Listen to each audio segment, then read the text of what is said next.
మూర్ఖ సింహం పిల్లల కోసం చిన్న కథ. అడవిలో ఒక సింహం ఉండేది. అది చాలా గర్వంగా, క్రూరంగా ఉండేది. అందరినీ భయపెట్టేది. ఒకరోజు అది ఓ చిన్న కుందేలు పట్టుకుంది. కుందేలు భయంతో దండం వేసింది. నన్ను వదిలేయి మహారాజా, నేను నీకు ఉపయోగపడతాను.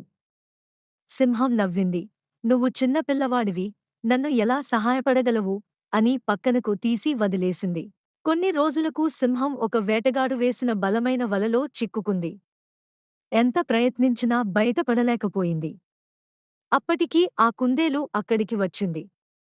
అది బుల్లి పళ్లతో వల త్రివేసి సింహాన్ని విడిపించింది. సింహం ఆశ్చర్యపోయింది.